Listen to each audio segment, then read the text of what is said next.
ನಮಸ್ಕಾರ, ನಾನು ನವಿತಾ ಜೈನ್. 5 ವರ್ಷದ ಬಾಲಕಿಯನ್ನ ಅತ್ಯಾಚಾರ ಮಾಡಿ ಕೊಂದ ಪ್ರಕರಣಕ್ಕೆ ಸಂಬಂಧಪಟ್ಟ ಹಾಗೆ ಇದೀಗ ಆರೋಪಿಯನ್ನ ಎನ್ಕೌಂಟರ್ ಮಾಡಲಾಗಿದೆ. ಪೊಲೀಸರ ಗುಂಡೇಟಿಗೆ ಆರೋಪಿ ಖಲಾಸ್ ಆಗಿದ್ದಾನೆ. ಬಿಹಾರ ಮೂಲದ ರಕ್ಷಿತ್ ಕಾಂತಿ ಎನ್ಕೌಂಟರ್ ಆಗಿರುವ ಆರೋಪಿ. ಈಗಾಗಲೇ ಜನ ಕೂಡ ಅದನ್ನೇ ಕೇಳ್ತಾ ಇದ್ರು, ನಮ್ಮ ಕೈಗೆ ಒಪ್ಪಿಸಿ ಬಿಡಿ ಅನ್ನುವಂತಹ ಆಗ್ರಹವನ್ನ ಮಾಡಿದ್ರು. ಪ್ರತಿಭಟನೆ ಸಂಜೆವರೆಗೂ ಕೂಡ ನಡೆದಿದೆ. ಆದರೆ ಈ ಸಂದರ್ಭದಲ್ಲಿ ಆತನನ್ನ ವಶಕ್ಕೆ ಪಡೆಯುವಂತಹ ಸಂದರ್ಭದಲ್ಲಿ ಆತ ಪೊಲೀಸರ ಮೇಲೆನೆ ಹಲ್ಲೆಯ ಪ್ರಯತ್ನವನ್ನ ಮಾಡಿದ್ದಾನೆ. ಆಗ ಆತ್ಮರಕ್ಷಣೆಗಾಗಿ ಗುಂಡು ಹಾರಿಸಿದ್ದಾರೆ ಪೊಲೀಸರು.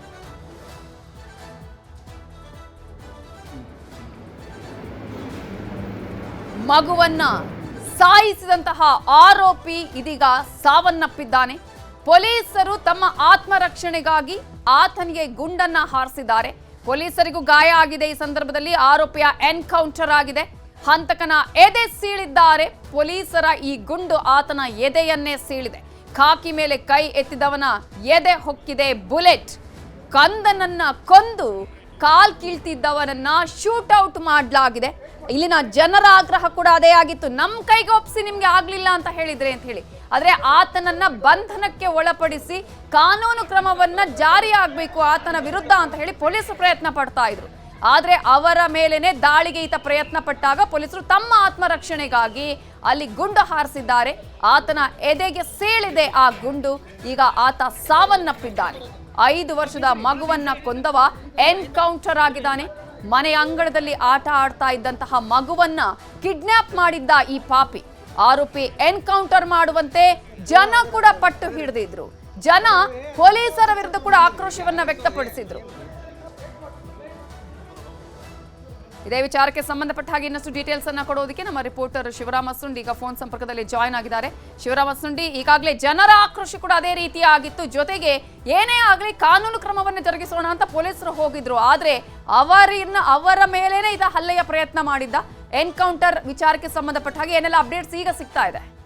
ನವಿತಾ ಜೈನ್, ಏನಂದ್ರೆ ಇಲ್ಲಿ ಏನು ಘಟನೆಗೆ ಸಂಬಂಧಪಟ್ಟ ಅರೆಸ್ಟ್ ಮಾಡಿದ್ರು. ಆ ಅರೆಸ್ಟ್ ಮಾಡಿದ ಸಂದರ್ಭದಲ್ಲಿ ಪೊಲೀಸರ ಏನು ಸ್ಥಳ ಪಂಚನಾಮೆಗೆ ಕರೆದೊಯ್ತಂತ ಸಂದರ್ಭದಲ್ಲಿ ಪೊಲೀಸರ ಮೇಲೇನೆ ಅಟ್ಯಾಕ್ ಮಾಡಿದ್ದ. ಈ ಅಟ್ಯಾಕ್ ಹಿನ್ನೆಲೆಯಲ್ಲಿ ಪೊಲೀಸರು ಸಹ ಪ್ರತಿದಾಳಿ ಮಾಡಿದ್ದಾರೆ. ಪ್ರತಿದಾಳಿ ಮಾಡಿ ಏನು ಎನ್ಕೌಂಟರ್ ಮಾಡಿದ್ದಾರೆ. ಇಲ್ಲಿ ಏನಂದ್ರೆ ಪೊಲೀಸರ ಮೇಲೇನೆ ಮಾರಕಾಸ್ತ್ರಗಳನ್ನು ದಾಳಿ ಮಾಡುವಂತ ಪ್ರಯತ್ನ ನಡೆದಿತ್ತು. ಹಾಗಾಗಿ ಪೊಲೀಸರು ಸಹ ಅವನ ಮೇಲೆ ದಾಳಿ ಮಾಡಿದ್ದಾರೆ.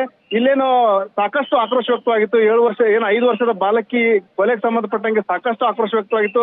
ನಮ್ ಕೈ ನೀವಾದ್ರೂ ಎನ್ಕೌಂಟರ್ ಮಾಡಿ ಅಥವಾ ನಮ್ ಕೈ ಕೊಟ್ಟರೆ ನಾವೇ ಕೊಂದು ಹಾಕ್ತೀವಿ ಅನ್ನೋ ಒಂದು ಆಕ್ರೋಶ ವ್ಯಕ್ತಪಡಿಸಿದ್ರು. ಇದಾದ ನಂತರ ಏನಂದ್ರೆ ಪೊಲೀಸರು ಒಂದ್ ರೀತಿಯಲ್ಲಿ ಜನರ ಆಕ್ರೋಶಕ್ಕೆ ಮಣಿದ ರೀತಿಯಲ್ಲಿ ಅವ್ರಿಗೆ ಮನ್ನಣೆ ಕೊಡೋ ರೀತಿಯಲ್ಲಿನೇ ಇವತ್ತು ಅವನಿಗೆ ಎನ್ಕೌಂಟರ್ ಮಾಡಿದ್ದಾರೆ. ಏನ್ ಬಿಹಾರ್ ಮೂಲದ ಅವನು ಆರೋಪಿ ಇದ್ದ, ಅವನಿಗೆ ಎನ್ಕೌಂಟರ್ ಮಾಡಿದ್ದಾರೆ ಮತ್ತು ಒಂದು ಸ್ಪಷ್ಟ ಸಂದೇಶ ಕೊಟ್ಟಿದ್ದಾರೆ. ಈ ರೀತಿಯ ಒಂದು ಕೃತ್ಯಗಳನ್ನ ಎಸಗುವವರಿಗೆ ನಾವು ಯಾವುದೇ ಕಾರಣಕ್ಕೂ ಸುಮ್ಮನಿರಲ್ಲ ಅನ್ನೋ ಒಂದು ಮೆಸೇಜ್ ನ ಪಾಸ್ ಮಾಡಿದ್ದಾರೆ ನವಿತಾ. ಎಸ್, ಒಂದು ಕಡೆ ಇಂತಹ ಘಟನೆಗಳು ಆದಂತಹ ಸಂದರ್ಭದಲ್ಲಿ ಕಠಿಣ ಕಾನೂನು ಕ್ರಮ ಆಗಬೇಕು ಅನ್ನುವಂತಹ ಒತ್ತಾಯಗಳು ಕೂಡ ಇತ್ತು. ಆದರೆ ಪೊಲೀಸರಿಗೆ ಆತ್ಮರಕ್ಷಣೆಯನ್ನ ಮಾಡುವಂತಹ ಸಂದರ್ಭದಲ್ಲಿ ಈಗ ಈ ಒಂದು ಖಾಕಿ ಆತನ ಎದೆಯನ್ನ ಸೀಳಿರೋದು.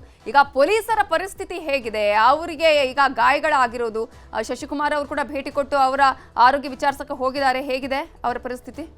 ನವಿತಾ, ಘಟನೆಯಲ್ಲಿ ಏನಂದ್ರೆ 3-4 ಜನರಿಗೆ ಪೊಲೀಸರಿಗೆ ಗಾಯಗಳಾಗಿದೆ. ಅದ್ರಾಗೂ 3 ಪುರುಷ ಸಿಬ್ಬಂದಿ ಮತ್ತು ಓರ್ವ ಮಹಿಳಾ ಸಿಬ್ಬಂದಿಗೂ ಸಹ ಗಾಯಗಳಾಗಿದ್ದಾವೆ. ಇಲ್ಲಿ ಏನು ಅವನು ಸ್ಥಳ ಪಂಚನಾಮೆ ಮಾಡೋ ಸಂದರ್ಭದಲ್ಲಿ ಆ ಒಂದು ಅಟ್ಯಾಕ್ ಮಾಡಿದ್ದ. ಅಲ್ಲಿನ ಅಟ್ಯಾಕ್ ಸಂದರ್ಭದಲ್ಲಿ ಏನು ಅವರ ಮೇಲೆ ಏನು ಕೆಲವೊಂದು ಸಣ್ಣ ಪುಟ್ಟ ಗಾಯ ಅಂದ್ರೆ ಮೈ ಮೇಲೆ ಗಾಯಗಳಾಗಿದ್ವು ಮತ್ತು ಗಾಳಿಯಲ್ಲಿ ಗುಂಡು ಹಾರಿಸಿ ಒಂದು ಕಂಟ್ರೋಲ್ ಮಾಡುವಂತ ಪ್ರಯತ್ನವನ್ನ ಪೊಲೀಸರು ಮಾಡಿದ್ರು. ಆದ್ರೆ ಇವನೇನಂದ್ರೆ ತನ್ನ ಎಲ್ಲಿ ಒಂದು ಬಚ್ಚಿಟ್ಟಂತ ಒಂದು ಮಾರಕಾಸ್ತ್ರದಿಂದ ಪೊಲೀಸರ ಮೇಲೆ ದಾಳಿ ಮುಂದುವರಿಸಿದಂತ ಸಂದರ್ಭದಲ್ಲಿ ಅನಿವಾರ್ಯವಾಗಿ ಆತ್ಮರಕ್ಷಣೆಗಾಗಿ ಪೊಲೀಸರು ಸಹ ದಾಳಿ ಗುಂಡು ಹಾರಿಸಿದ್ದಾರೆ. ಇಲ್ಲಿ ಆ ಗುಂಡು ಹಾರಿಸಿದಂತ ಸಂದರ್ಭದಲ್ಲಿ ಅವನು ಹತನಾಗಿದ್ದಾನೆ ನವಿತಾ.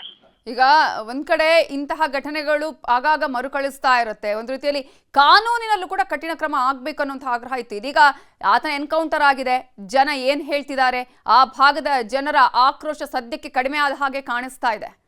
ಜನ ಒಂದ್ ರೀತಿಯಲ್ಲಿ ಒಂದು ಹರ್ಷ ವ್ಯಕ್ತಪಡಿಸ್ತಾ ಇದ್ದಾರೆ ಮತ್ತು ಪೊಲೀಸ್ ಕಮಿಷನರ್ ಪರ ಘೋಷಣೆಗಳನ್ನು ಸಹ ಇಲ್ಲಿ ಕಿಮ್ಸ್ ಆಸ್ಪತ್ರೆ ಆವರಣದಲ್ಲಿ ಕೂಗ್ತಾ ಇದ್ದಾರೆ. ಪೊಲೀಸರ ಆಯುಕ್ತರು ಕ್ರಮ ಕೈಗೊಂಡಿದ್ದಾರೆ, ದಿಟ್ಟ ಕ್ರಮ ಕೈಗೊಂಡಿದ್ದಾರೆ. ಕೈಗೊಳ್ಳುವ ಮೂಲಕ ಅತ್ಯಾಚಾರ ಮತ್ತು ಕೊಲೆ ಆರೋಪಿಗೆ ಒಂದು ಕಠಿಣ ಶಿಕ್ಷೆ ವಿಧಿಸಿದ್ದಾರೆ.